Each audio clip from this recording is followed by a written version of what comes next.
Pro Group Management. Workers' comp that works for you.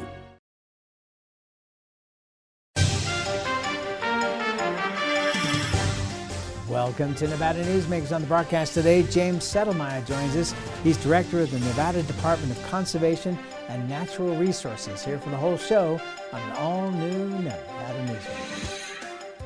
Welcome to the Winnemucca Big R. Hi, I'm John Walker. Welcome to Big R Lovelock. Hi, I'm Rich Martin. Welcome to Fallon Big R. My name is Braden. Welcome to Big R Fernley. Hi, I'm Kelly. Welcome to Big R Sparks.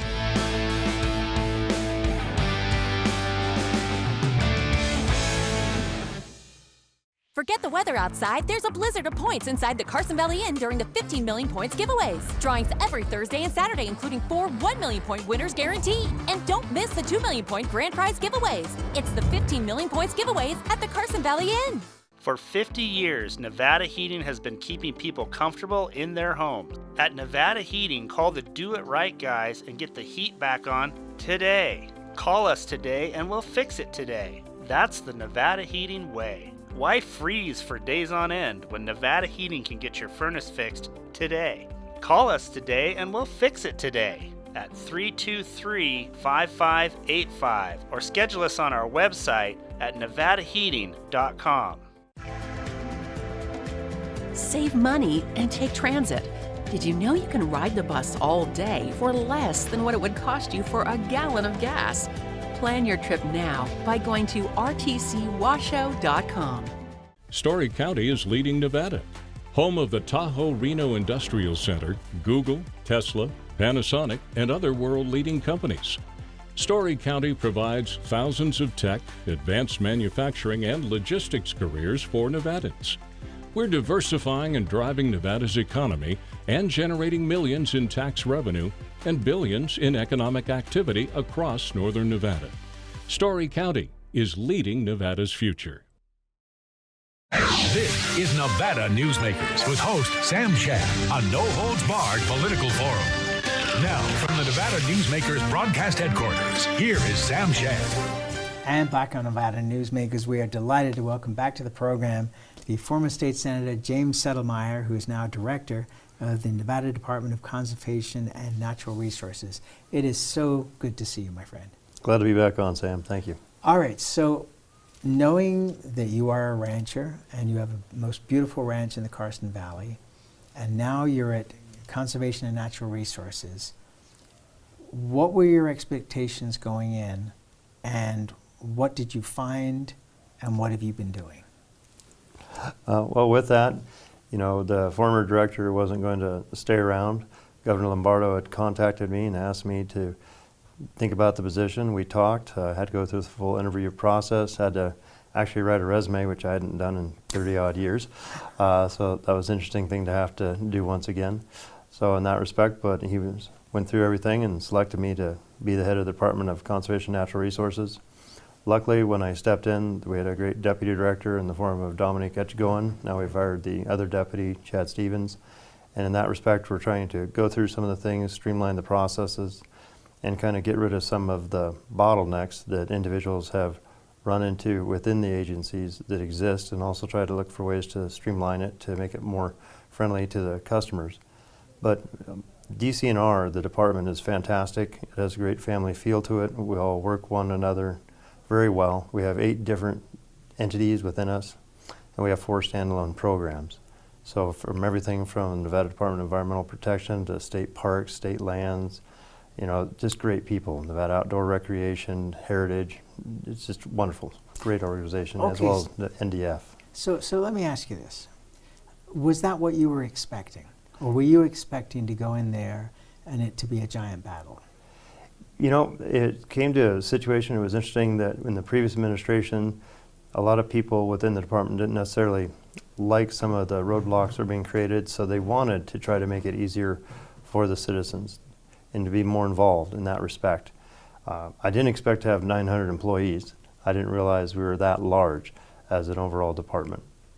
Yeah, I went to your website yesterday, I always like to do a little research, and which is shocking to some people. But the number of divisions you have, it's huge, and it just has such a broad range. Let me start with water, because obviously as a rancher yourself, and are you still ranching? Do you have time? Are you up at 3 in the morning? I still help out on the ranch, so I wake up in the morning and I try to help feed. And if I get off early, I try to go help out the ranch, get things accomplished. But I had to step away from the ranch, so my brother-in-law and my daughter stepped up, my oldest, and so they've basically taken over the management of the ranch in that respect. So now I've just kind of become the helper for free, because we don't draw a check from the ranch anymore. Okay. Let's talk about water. The water rulings that are going on for the Coyote Springs area. Did that surprise you? Did that please you? What are your thoughts? It was a historic ruling by the Supreme Court. Anytime that you have a unanimous ruling in the Nevada Supreme Court, that doesn't happen. I mean, last time I saw that was in my case. Right. But that's a whole different story. That being said, it affirmed the state engineer's powers and rights to manage based upon priority, which is Nevada's fundamental water law. That's all based on seniority. So it affirmed that right to the aspect that if it's proven to affect other basins, he can manage them together. Some people try to use the terminology super basin. What it comes down to is just basically reconfiguring the basins to realize they're in a relationship with one another. And in that particular one, when you have situations where somebody flicks on a switch for a well, and a mile away, the other well goes down by 20 feet, it doesn't matter if they're in different basins, they're clearly hydrographically linked. And so that affirmed his ability to do that. So in that respect, it was pivotal. It reaffirms his powers and rights, and it once again says that the state engineer knows his stuff. Yes, and going back over the years that I've been involved in the news business, which is over 40 years now, we've been very lucky with our state water engineers that we've had some darn good ones and who really knew what they were doing. How is this going to affect, do you believe, the development of Coyote Springs? Is that going to just remain a golf course and no housing being built there? Or do you think that there is going to be a way for them to be able to develop that land? I believe there's always a way forward. It always comes to an aspect, unfortunately, it'll cost them more money than they thought. And will that hit a break-even point at this point in time, or do land values have to increase more for it to be profitable, or do they have to find different water around there to purchase in order to make it work out? A water law professor a long time ago told me, water's never really the limiting factor in growth. It has been and always will be money. And that's what it really comes down to, is the break-even point. People don't understand that. Because I talk to people all the time and they say, well, this place needs water, that place needs water, they can't grow. And I always say, if you have the right amount of money, you'll be able to get the water. But then, and I'm curious to get your take on this, you are now dealing with the environmental movement as part of your job. How has that been? Well, it's always been the same within the legislature. It's a balance. And I think that's what's key. We have to protect Nevada's natural resources, whether it be water, whether it be plants, or whether it be animals. And it's all a balance. We have to make sure that you have the ability to utilize resources, but not to the detriment of species or plants. So we're in the process of purchasing lands to protect threatened and endangered species through the DCNR, Department of Conservation and Natural Resources. And we're trying to create that balance, while at the same time still allowing businesses and individuals and property owners to utilize their properties. So it's just a balancing act. And most all of them understand that, and we work well together. It's fascinating. The larger developers generally have environmental people that are doing that very thing, looking at the threatened and endangered species or properties and trying to figure out how to work with them and incorporate them into their projects. Let's take a break and then we'll come back, and I want to explore this a little bit further. We'll be right back with James Settlemeyer after this time out. The Nevada Builders Alliance has been protecting the interests of the construction industry for over 50 years. Our programs save members thousands of dollars every year and allow them to provide much-needed benefits to their employees. Our industry also allows Nevada to grow. If you're thinking about a career in the construction industry, reach out. And if you haven't thought of a career in construction, what are you waiting for? We are the Nevada Builders Alliance. What do you count on? You count on your power every day. At NV Energy, we've always powered what's important to you. But we're not looking at the past. We're focused on the future. While our standards are high, our rates will remain low. And our commitment to renewables isn't just meeting standards, but leading the way. Because you can count on more than just your power. You can count on the company who brings it to you. That's our promise. You can count on it. Truck drivers are some of the hardest working people you'll meet, delivering over 70% of America's freight and 92% of Nevada's. When there's a natural disaster, they're delivering critical supplies to help those communities recover and rebuild. Every sector of the economy and our nation's military rely on truck drivers. So let's take a moment to say thank you. On the open road or city streets, our truck drivers are rolling to make our economy and our nation stronger. Trucking moves America forward. Take a look at Pro Group Management and see how your workers' comp requirements can be met head-on. By taking a proactive approach, Pro Group can assure that your company is meeting or exceeding state and federal standards. As you move forward in your industry, Pro Group moves with you, simplifying regulatory tasks, clearing the way so you can get the job done and look to your future success. Pro Group Management, workers' comp that works for you. This is Nevada Newsmakers. And back on Nevada Newsmakers, we continue our conversation with James Settlemeyer. He is the director of the Nevada Department of Conservation and Natural Resources. In doing all the reading I do, it seems at times that there are some people, as part of the environmental movement, that really just don't want man to be able to progress. That, you know, we're seeing on a federal level that the federal government is looking at lithium mining in the state of Nevada and saying it's a national security issue. And we have all the things in place, from the mining of the lithium to the recycling of the lithium. And yet it seems as though the minute a project is announced, the land is purchased, there are certain people who are just going out there and trying to find, you know, a frog that no one's ever heard of, or a plant that no one's ever heard of, and making a deal that nothing can be touched because of this. What's your take on this now that you're on the inside and dealing with that? Yeah. You know, if you look at the threatened and endangered species, part of it comes down is if nobody's doing anything with the land, there's no threat. So as soon as someone announces that they're going to do something with it, well, now it's threatened.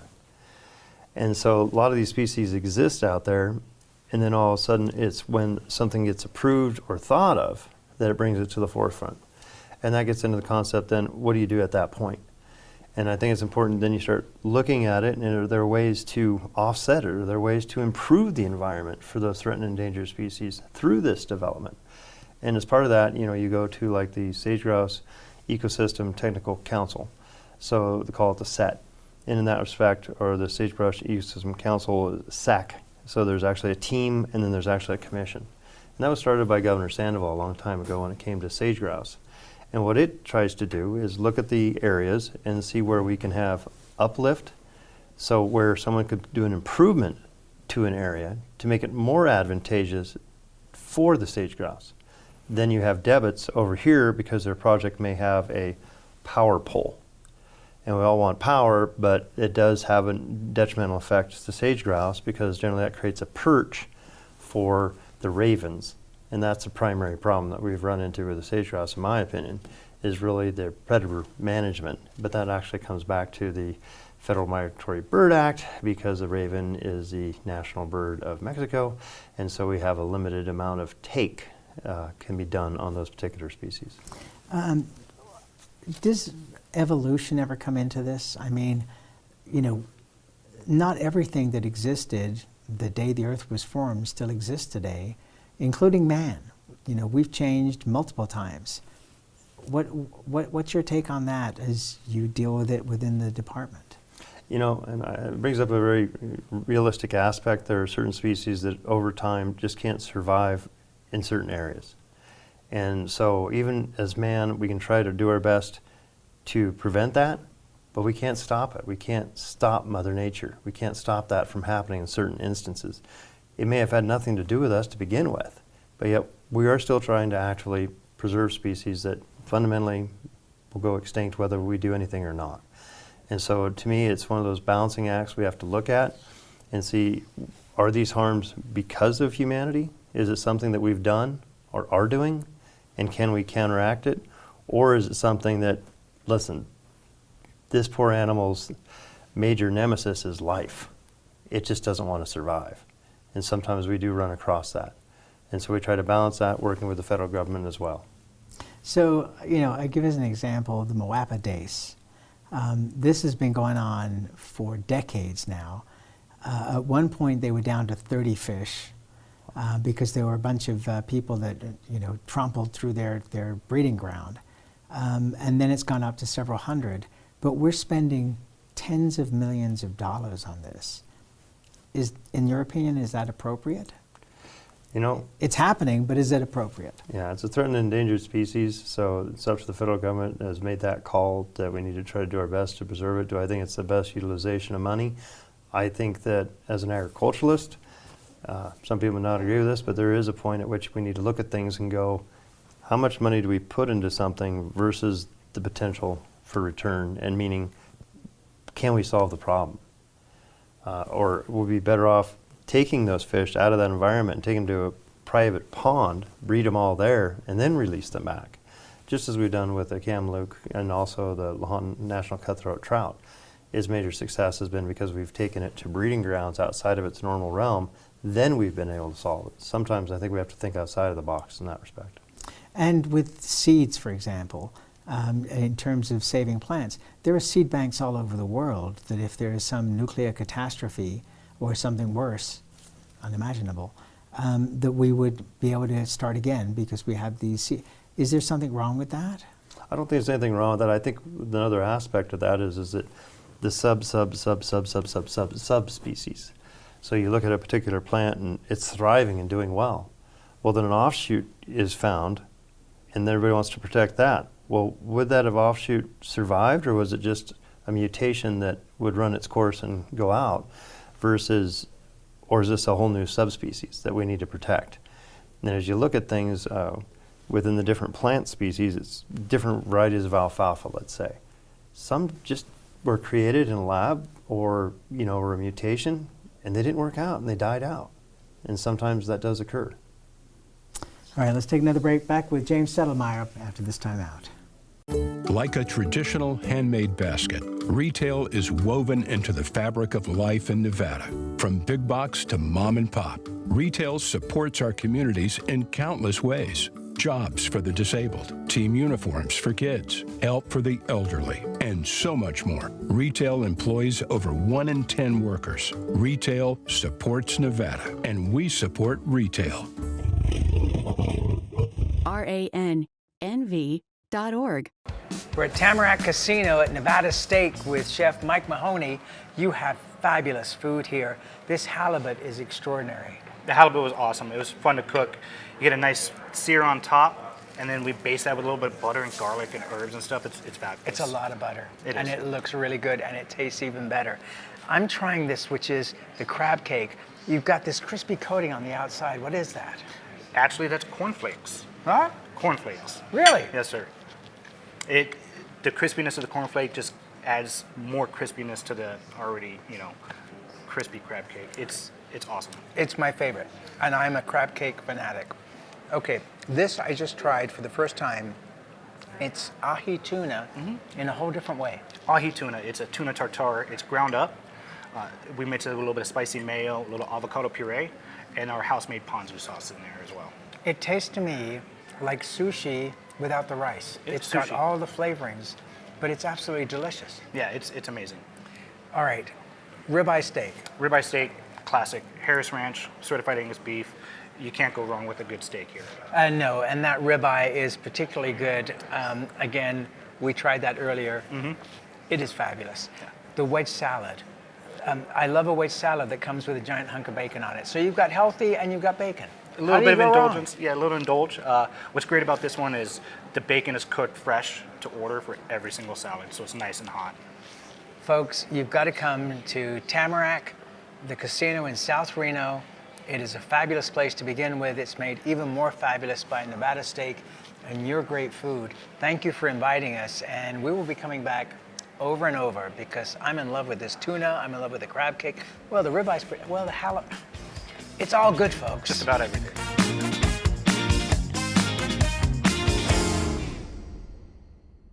This is Nevada Newsmakers. And back on Nevada Newsmakers, we continue our conversation with former State Senator James Settlemeyer. He is now director of the Nevada Department of Conservation and Natural Resources. Tell us about the water buyback program. It was a lot of money, $100 million. Yeah, actually, what occurred originally within the former administration, $100 million was brought from the government through ARA funds, American Recovery Act funds, and it went into an account, and it went into what was called the Sewer and Water Infrastructure Account. When we looked at it through a technical advisory committee, it was felt that we could do a lot of good by actually buying out some water rights in basins that are over appropriated. To do that, though, luckily Governor Lombardo and his administration was able to argue with the feds and say, listen, that was put in to that sewer and water infrastructure account by previous administration.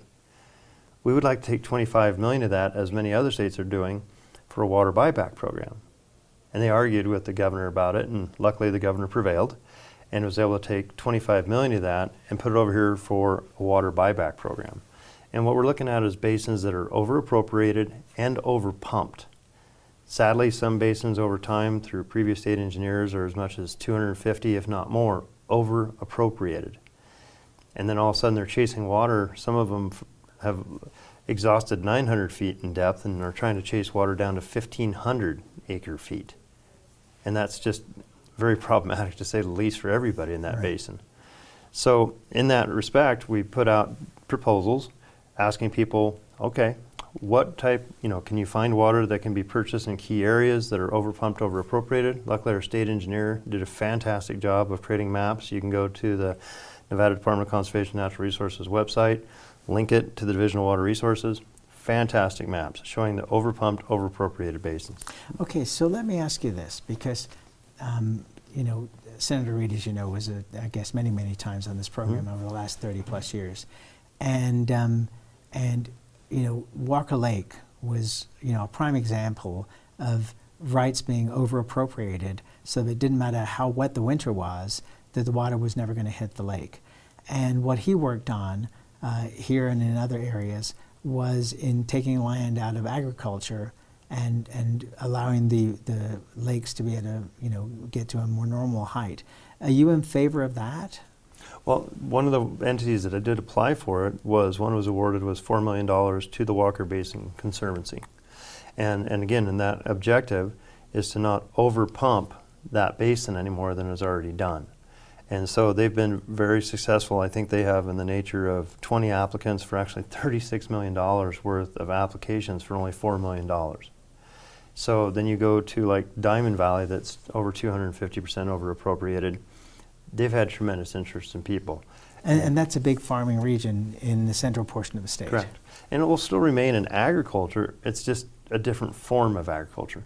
So rather than trying to grow maybe 3 crops on center pivots or pumped water for alfalfa, you may decide, or the rancher may decide, instead they're going to go to crested wheat. Will that bring them as much money? No. Will that still preserve that area so that it doesn't burn up in a fire, but yet also provide some crops that he may be able to manage or she may be able to manage? Absolutely. So it gives them an option to change their agricultural operation.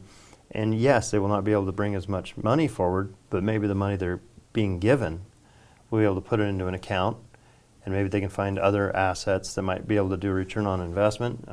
Being a former agriculturalist or being involved in agriculture, it doesn't make you a lot of money in any way, shape, or form. You could actually go buy some apartments and probably get a lot better return on investment. It's a lifestyle. It is. It seems that people don't realize how big agriculture is in the state of Nevada, because we tend to think of it as a desert. But is it still the 3rd biggest industry in the state? Yes, and there are many ways. Which is amazing. It's diversifying from the phrase in Churchill County to what they were able to do with the concept of whiskey and bourbon and things of that nature. So we're all trying to diversify as agriculturalists in the communities. And again, with this water buyback program, it's going to create something so the ranchers can diversify and do something different, but maybe not use the resources of the water the way they once did, because again, they're over appropriated and over pumped in certain basins. What's your interaction with the Southern Nevada Water Authority?